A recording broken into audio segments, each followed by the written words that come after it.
Hello everyone, welcome to my channel. ನಾನಿವತ್ತು ನಿಮಗೆ ಚಿಕ್ಕ ಮಕ್ಕಳಿಗೆ ತುಂಬ ಹೆಲ್ದಿ ಆಗಿರುವಂತಹ ರಾಗಿ ಸರಿ ಮಾಡೋದು ಹೇಗೆ ಅಂತ ಹೇಳ್ಕೊಡ್ತಿದ್ದೀನಿ. ಈ ರಾಗಿ ಸರಿನ 6 ಮಂತ್ಸ್ ಮೇಲ್ಪಟ್ಟಿರೋ ಎಲ್ಲ ಮಕ್ಕಳು ಕೂಡ ಕೊಡ್ಬೋದು. 7 kg ರಾಗಿ, ಅರ್ಧ kg ಗೋಧಿ ತಗೊಂಡು ಚೆನ್ನಾಗಿ ತೊಳೆದು 24 ಗಂಟೆ ಹಾಗೆ ನೀರಲ್ಲಿ ನೆನೆಯಕ್ಕೆ ಬಿಡಬೇಕಾಗುತ್ತೆ. ನೆಂದಿರೋ ರಾಗಿ ಮತ್ತು ಗೋಧಿನ ಮೊಳಕೆ ಕಟ್ಟಬೇಕಾಗುತ್ತೆ. ಸೊ ಮೊಳಕೆ ಕಟ್ಟಿದ ಮೇಲೆ ಓಪನ್ ಮಾಡಿದ್ರೆ ಈ ಥರ ಮೊಳಕೆ ಕಾಣಿಸುತ್ತೆ. ಅದರಲ್ಲಿ ಸಣ್ಣ ಸಣ್ಣ ಮೊಳಕೆ ಬಂದಿರುತ್ತೆ. ನೋಡ್ತಿದ್ದೀರಲ್ಲ, ಈ ಥರ ಚೆನ್ನಾಗಿ ಮೊಳಕೆ ಬರಬೇಕದು. ಇದನ್ನ ಬಿಸಿಲಲ್ಲಿ ಒಂದು 2-3 ಅವರ್ ಆದರೂ ಚೆನ್ನಾಗಿ ಒಣಗಿಸ್ಬೇಕು.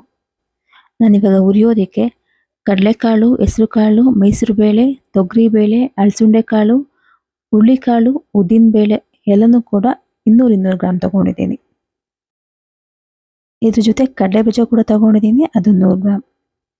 ಹಾಗೆ ಮೆಣಸು 50 ಗ್ರಾಮ್, ಗೋಡಂಬಿ ದ್ರಾಕ್ಷಿ 100 ಗ್ರಾಮ್, ಮೆಂತ್ಯ 50 ಗ್ರಾಮ್, ಜೀರಿಗೆ 100 ಗ್ರಾಮ್, ಅಜ್ವಾನ 100 ಗ್ರಾಮ್ ತಗೊಂಡಿದ್ದೀನಿ. ಅಕ್ಕಿ 1 kg, ಒಂದು ಜಾಪತ್ರೆ ಹಾಕೋದ್ರಿಂದ ಮಕ್ಕಳು ತಿಂದಿರೋದು ಚೆನ್ನಾಗಿ ಜೀರ್ಣ ಆಗುತ್ತೆ. ಹಾಗಾಗಿ ಒಂದು ಜಾಪತ್ರೆ ಕೂಡ ತಗೊಂಡಿದ್ದೀನಿ. ಇವಾಗ ಇಲ್ಲಿರೋ ಅಷ್ಟು ಬೇಳೆಗುಣ್ಣು, ಕಾಳುಗುಣ್ಣು ಎಲ್ಲ ಹಾಕ್ಕೊಂಡು ಚೆನ್ನಾಗಿ ಹುರಿಬೇಕು. ಎಲ್ಲ 1 by 1 ಹಾಕೋಬೇಕಾಗುತ್ತೆ. 1 by 1 ಹಾಕ್ಕೊಂಡು ಚೆನ್ನಾಗಿ ಹುರ್ಕೋಬೇಕು. ಸೊ ಚೆನ್ನಾಗಿ ಹುರಿಯೋದ್ರಿಂದ ಮಕ್ಕಳಿಗೆ ಡೈಜೆಷನ್ ಪ್ರಾಬ್ಲಮ್ ಆಗೋದಿಲ್ಲ. ತಿಂದಿರೋ ಸರಿ ಕ್ಲೀನಾಗಿ ಜೀರ್ಣ ಆಗುತ್ತೆ. ನೋಡಿ, ನಾನು 1 by 1 ಹಾಕ್ಕೊಂಡೆಲ್ಲ ಹುರ್ಕೋತಾ ಇದ್ದೀನಿ. ಮೈಸೂರು ಬೇಳೆ, ಅಕ್ಕಿ, ಮೆಂತ್ಯ, ಅಜ್ವಾನ, ಗೋಡಂಬಿ, ಬಾದಾಮಿ ಎಲ್ಲ ಹಾಕೊಂಡು ಹುರ್ಕೊಂಡಿದ್ದೀನಿ. ಇವಾಗ ಇದ್ರ ಜೊತೆ ಮೊಳಕೆ ಕಟ್ಟಿ ಒಣಗಿಸಿರೋ ರಾಗಿ ಮತ್ತು ಗೋಧಿ ಅದನ್ನು ಕೂಡ ಹಾಕ್ಕೊಂಡು ಚೆನ್ನಾಗಿ ಹುರ್ಕೋಬೇಕಾಗುತ್ತೆ. ನೋಡಿ ಹೇಗೆ ಮೊಳಕೆ ಬಂದಿದೆ ಅಂತ.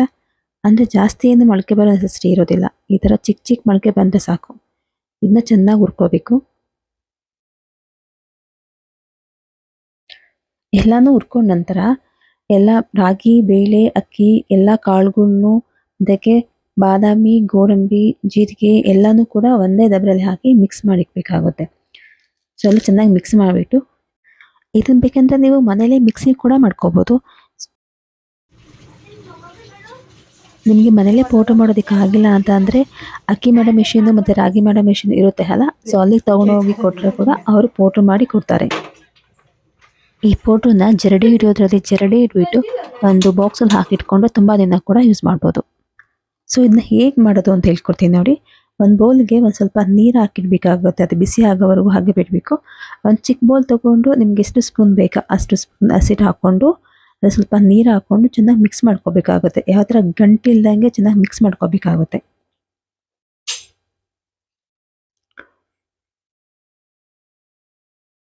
ಸೊ ಈ ಮಿಕ್ಸ್ ಮಾಡ್ಕೊಂಡಿರೋದನ್ನ ಆ ಕುದಿಯೋ ನೀರೊಳಗಡೆ ಹಾಕಿ ಚೆನ್ನಾಗಿ ಮಿಕ್ಸ್ ಮಾಡಬೇಕು.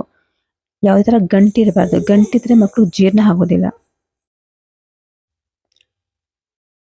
ಈ ಥರ ಥಿಕ್ನೆಸ್ ಬರಬೇಕು. ಈ ಥರ ಬಂದಿದ್ರೆ ಅದು ಸರಿ ಹಾಕಿದೆ ಅಂತ. ಸೊ ಇದನ್ನ ಮಕ್ಕಳಿಗೆ ತಿನ್ನಿಸ್ಬೋದು. ಮಕ್ಕಳಿಗೆ ರಾಗಿ ಸರಿ ತಿನ್ನಿಸೋದ್ರಿಂದ ಮಕ್ಕಳು ವೇಟ್ ಕೂಡ ಜಾಸ್ತಿ ಆಗ್ತಾರೆ. ಇದೊಂದು ಹೆಲ್ದಿ ಫುಡ್ ಆಗಿದೆ ಮಕ್ಕಳಿಗೆ. Thank you for watching my channel.